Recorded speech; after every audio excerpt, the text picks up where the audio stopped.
Ben voilà, bonjour. Il est 6h10.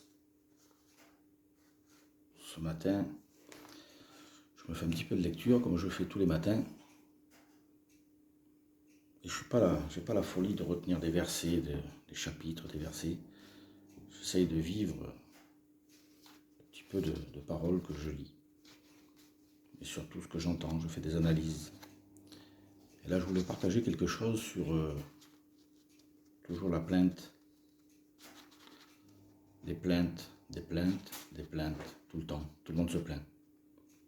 Alors évidemment que je me suis plaint aussi, mais il faut savoir une chose, c'est que pour celui qui a accepté Jésus-Christ dans son cœur, il ne faut pas oublier qu'il est au lait, il est tout petit.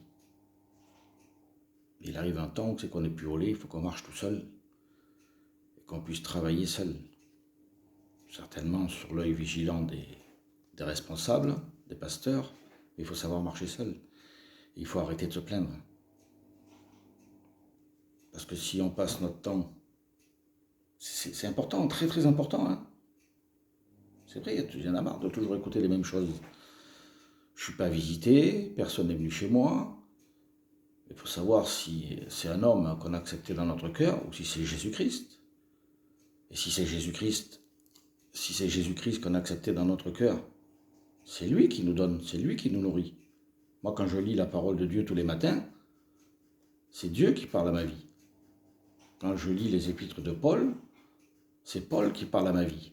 Mais à travers Paul, il a été inspiré de la parole de Dieu. Donc, comme on dit que tous les chemins du monde amènent à la perdition, mais il n'y a qu'un seul chemin qui mène à la vie éternelle, que ça soit cité par Paul, par Pierre, par Jean, par Jacques, mais il n'y en a qu'un seul chemin. C'est Dieu par Jésus-Christ. Donc du moment qu'on a accepté Jésus-Christ dans notre cœur, on n'a pas à se plaindre qu'un homme ne nous visite pas. On ne peut pas être malheureux puisqu'on est visité tous les jours par Dieu. Alors, j'aime pas faire des reproches, c'est pas ça, mais c'est vrai qu'il n'y a pas plus vide qu'un cœur rempli de soi-même, parce que si on se redemande toujours à nous-mêmes qu'on n'est pas visité que pour notre propre chair, c'est bien de voir des gens, je ne dis pas le contraire, mais Dieu passe avant. Là, j'ai lu ce matin que si tu renies pas ton père, ta mère, ton frère, ta soeur, ta femme, tes enfants, ça ne veut pas dire les renier, voilà, mais il faut faire passer Dieu avant. Celui qui appartient dans une famille qui n'appartient pas à Dieu, il faut bien qu'il fasse passer Jésus-Christ avant dans son cœur.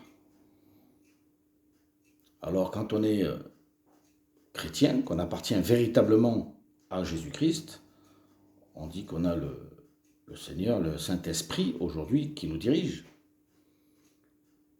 Et si on ne ressent pas dans notre cœur ce péché de toujours accuser, c'est un péché d'accuser. Donc il faut reconnaître. Et si on ne reconnaît pas son péché, ben on ne vit pas en paix. Alors le seul moyen de vivre en paix, c'est de reconnaître son péché. Chaque matin, moi j'essaye de réajuster ma vie devant Dieu. Elle n'est pas claire tous les matins. Je réajuste, je demande pardon, j'essaye de faire mieux. Mais à tout ce que j'entends toujours, ces paroles de « je ne suis pas visité », faut arrêter. Si les gens ne viennent pas nous visiter, je ne vais pas voir dans leur vie exactement ce qu'ils sont. Donc, je pense que les personnes, ils ont des obligations, je ne sais pas. Mais dans notre vie chrétienne qu'on vit, dans celle que je suis moi, entouré de frères, que ce soit partout, hein, c'est toujours la première parole qu'il y a. Je ne suis pas visité, je suis tout seul. Alors si tu n'es pas visité, donc c'est que tu n'as pas le Seigneur qui vit dans ta vie, c'est pas normal. Parce que c'est le Seigneur qui doit te visiter chaque jour.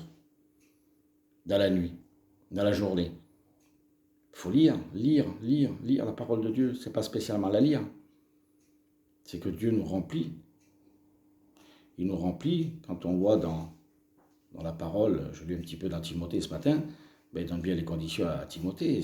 Timothée, que ce soit un serviteur de Dieu, ou que l'autre ce soit un apôtre, ou que l'autre ce soit un chrétien, on est tous serviteurs. Mais avant de servir les autres, il faut regarder à soi-même, de se plaindre qu'on n'est pas visité.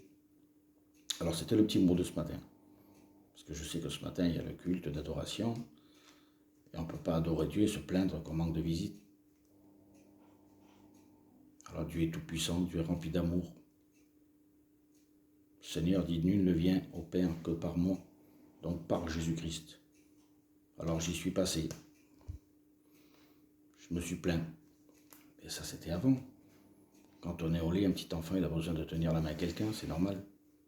Mais il arrive à un moment donné où c'est qu'on n'est plus allé, il faut savoir. On n'est plus au lit, il faut savoir marcher tout seul. Il faut être un grand, et puis il ne faut pas, comme le Seigneur il dit, vous n'avez pas un esprit de timidité, il ne faut pas avoir honte de témoigner de la parole de Dieu. Je suis un chrétien, je n'ai pas honte de témoigner de la parole de Dieu. Où je vais, si je parle, je ne massacre pas les gens dans la parole, j'y vais tout doucement. Chacun sa tactique, chacun sa façon, Dieu a donné des talents différemment à chacun. Chacun fait comme Dieu lui a donné, mais on a un travail à faire chaque jour. On n'a pas de temps à perdre à dépenser notre salive, à aller faire des critiques et des jugements. Alors ce matin, c'est l'adoration de mon Dieu Tout-Puissant. Je crois en lui et j'ai foi dans sa parole. Et je sais que chaque matin, quand je me présente devant lui, il rectifie ma vie. Ça, Emilien, ça va pas, ça va pas. Il n'y a pas que des... Comment vous dire? Il n'y a pas que des remerciements. On n'attend pas sur la terre, ici-bas. Voilà, tiens, des bénédictions. Il n'y a pas que des bénédictions. Les bénédictions, je pense qu'on les aura au ciel. Mais ici-bas sur la terre, qu'on ne s'entende pas trop à être béni, parce que si on dit qu'on est toujours béni, béni, béni, béni, mais est-ce qu'on a apporté la bénédiction autant aux autres que ce que nous on est béni? Normalement, on doit être très peu béni et on doit apporter plus de bénédiction aux autres. Notre bénédiction, elle est réservée pour le ciel, malgré qu'on peut en avoir un petit peu sur la terre aussi. Donc il est là le but. Et à chaque fois, évidemment, qu'on se plaint, c'est du temps de perdu devant Dieu. Alors ce matin, c'est un culte d'adoration. Et je veux passer mon temps ce matin à adorer mon Dieu de tout mon cœur, de toute mon âme, de toutes mes pensées et de toutes mes forces. Pour ce qu'il a fait et pour ce qu'il est. Voilà, que Dieu vous bénisse.